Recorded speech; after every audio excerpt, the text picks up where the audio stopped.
یہ دین کا سیدھا راستہ ہے، یہی قرآن صراط مستقیم ہے۔ برادران ملت اسلامیہ، اللہ تبارک و تعالیٰ نے فرمایا کہ میں نے قرآن کو صراط مستقیم بنا دیا ہے، اور اولیاء انبیاء کو، شہداء کو نشانات بنا دیا ہے، سگنل بنا دیا ہے۔ تم اس راستے پر چلو، دین کے ہائی وے پر چلو، قرآن کے راستے پر چلو۔ اگر تمہیں راستہ سمجھنے میں کبھی تشابہ لگ جائے، اگر راستہ سمجھنے میں کبھی کنفیوز ہو جانا، اگر راستہ کبھی بھول جانا، تو کسی زمانے میں غوث اعظم سے پوچھ لینا، کسی زمانے میں خواجہ معین الدین چشتی سے پوچھ لینا۔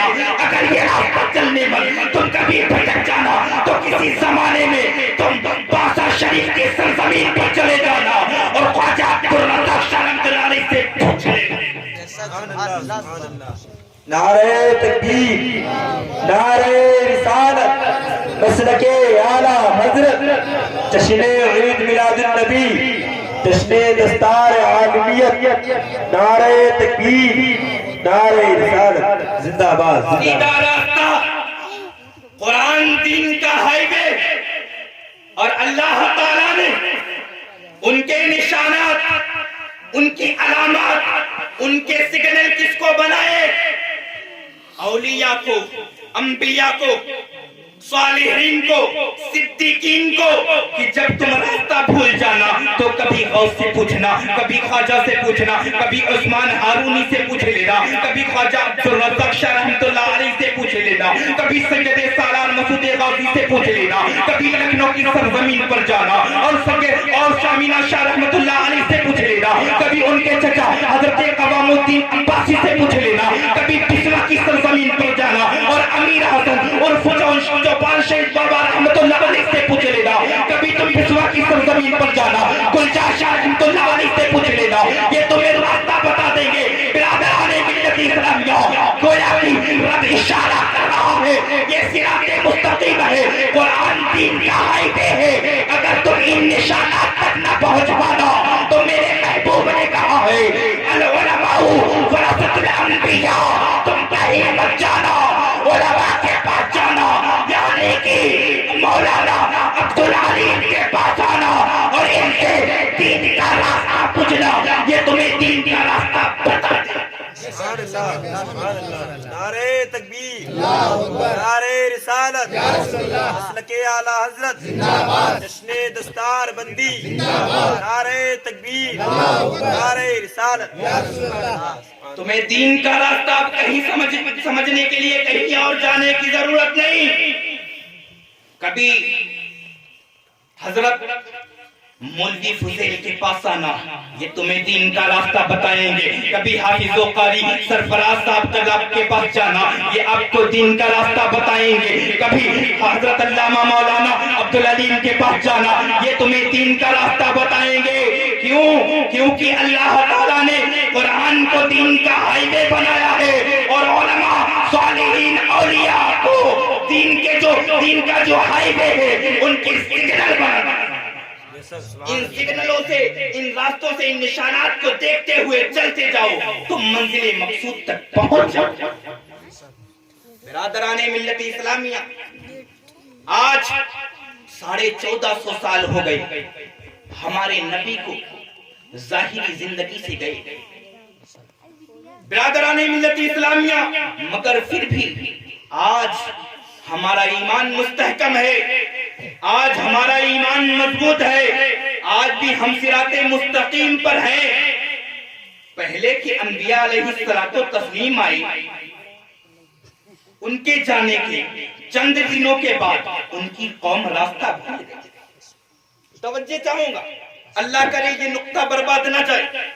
حضرت آدم علیہ نبینا علیہ الصلوۃ والتسلیم آئے، ان کے جانے کے بعد چند دنوں کے بعد ان کی قوم راستہ بھٹک گئی۔ حضرت شیش آئے، ان کے جانے کے بعد ان کی قوم چند دنوں کے بعد راستہ بھٹک گئی۔ حضرت داؤد علیہ السلام آئے، ان کے جانے کے بعد ان کی قوم چند دنوں کے بعد راستہ بھٹک گئی۔ حضرت زکریا آئے، ان کے بعد ان کی قوم چند دنوں کے بعد راستہ بھٹک گئی۔ برادران ملت اسلامیہ، کم و بیش عیسیٰ موسیٰ، حضرت اسماعیل ابراہیم، کم و بیش 1,24,000 انبیاء کرام آئے، 1,24,000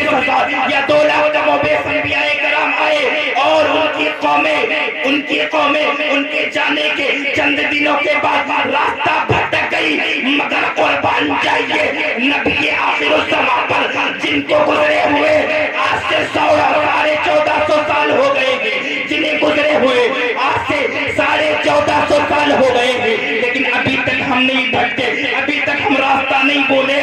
کیوں؟ کیونکہ اللہ کے پیارے نبی نے، اللہ تبارک و تعالیٰ کے پیارے حبیب جب اس دنیا سے جانے لگے تو انہوں نے اپنی امت کو قرآن دیا اور کہا یہ سیدھا راستہ ہے، اور میرے وارث، میرے جانشین، راستہ بتانے والے علماء کرام۔ العلماء ورثۃ الانبیاء، علماء انبیاء کی جانشین ہیں، یہ تمہیں راستہ بتائیں، یہ تمہیں راستہ دکھائیں گے کہ تمہیں کون سے راستے پر چلنا ہے۔ اب کہو گے مولانا صاحب قرآن نے راستہ بتایا، علماء کو نشانات اور سگنل بنایا گیا، اولیاء انبیاء صالحین کو سگنل بنایا گیا، تو کوئی ایک ایگزامپل دے دیجئے، کوئی ایک مثال دے دیجئے، کوئی مثال دے دیجئے کہ کیسے راستہ بتایا، کیسے انبیاء کے جانشین نے، نبیوں کے جانشین نے کیسے راستہ بتایا۔ برادران ملت اسلامیہ، زیادہ دور نہ جائیں، حضرت طارق بن زیاد کی بارگاہ میں چلتے ہیں۔ حضرت طارق بن زیاد اسلام کے وہ مجاہد، اسپین کی دھرتی ہے، وہاں کے ایک عیسائی بادشاہ جس کا نام راڈرک، کیا نام تھا؟ راڈرک، عیسائی تھا یہ، اس سے جنگ کرنے کے لیے گئے۔ راستہ سنیے گا دین کا راستہ بتاتا ہوں۔ انہوں نے جو راستہ چنا جنگ کرنے کے لیے، کشتیوں میں سوار ہوئے، سمندر کے راستے سے اسپین کی دھرتی پہ پہنچے، کشتیوں پہ سوار ہوئے اور اسپین کی دھرتی پر پہنچے۔ جب اسپین کی دھرتی پر پہنچے، آپ نے حکم دیا اپنے ساتھیوں سے کہ کشتیوں کو آتش کی نظر کر دیا جائے، انہیں جلا دیا جائے، انہیں آگ کے حوالے کر دیا جائے، تباہ و برباد کر دیا جائے۔ سنیں، سمندر کے راستے سے گئے، دوسرا واپس جانے کا کوئی راستہ نہیں، اگر کشتی نہیں ہوگی تو واپس نہیں جا پائیں گے، لیکن آپ نے حکم دیا کہ کشتیوں کو آگ لگا دی جائے، کشتیوں کو جلا دیا جائے۔ جب آپ نے کشتیوں کو جلایا تو راڈرک نے کہا تھا، سنیں، راڈرک نے کہا تھا، اے طارق ابن زیاد، جب کہیں حکمت کی بات آتی تھی تو ہم تیرا نام لیتے تھے، جب کہیں جنگ کی بات آتی تھی تو ہم تیرا نام لیتے تھے، جب کہیں جنگوں کی حکمت کی بات آتی تھی ہم تیرا نام لیتے تھے، جب فوج کو سلجھانے کو اور فوج لے کر چلنے کی بات آتی تھی تو ہم تیرا نام لیتے تھے، جب کہیں عقل مندی اور دانشوری کی بات آتی تھی ہم تیرا نام لیتے تھے۔ راڈرک نے کہا تھا، اے طارق ابن زیاد، جب کہیں عقل مندی اور سمجھداری کی بات آتی تھی، مشورہ دینے کی بات آتی تھی تو ہم تیرا نام لیا کرتے تھے۔ حضرت طارق ابن زیاد نے کہا، کہنا کیا چاہتا ہے؟ حضرت طارق ابن زیاد نے کہا، کہنا کیا چاہتا ہے؟ اس نے کہا، تم نے اپنے واپس جانے کا راستہ بند کر دیا ہے۔ سنیں، توجہ دیں۔ راڈرک نے کہا، تم نے اپنے واپس جانے کا راستہ بند کر دیا ہے، اب تم کون سا راستہ چنو گے؟ اگر جنگ ہار جاؤ گے تو کون سے جاؤ گے؟ ایک مجاہد کا جواب سننا۔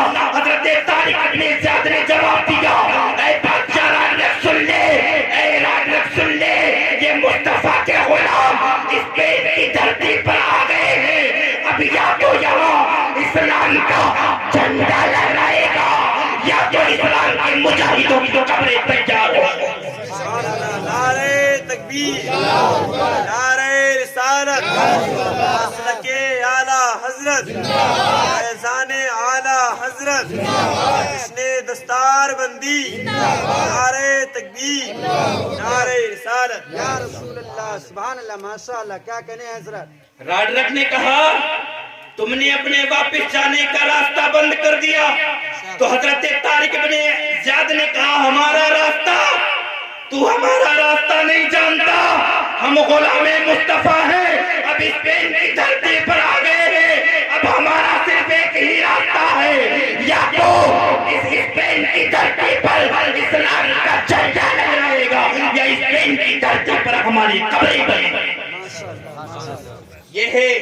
یہ راستہ ہمیں بتایا جاتا ہے۔ آج تمہیں کیا ہو گیا؟ آج تمہیں تو ہلہ بازی پسند ہے، بازی پسند ہے، تمہیں تو شور شرابہ پسند ہے، ناچ گانے میں تم مست ہو گئے، تم لہو لعاب میں مست ہو گئے، جہاں تم نے ناچ گانا دیکھا تم ادھر چلے گئے، جدھر تم نے خرافات دیکھی تم ادھر متوجہ ہو گئے۔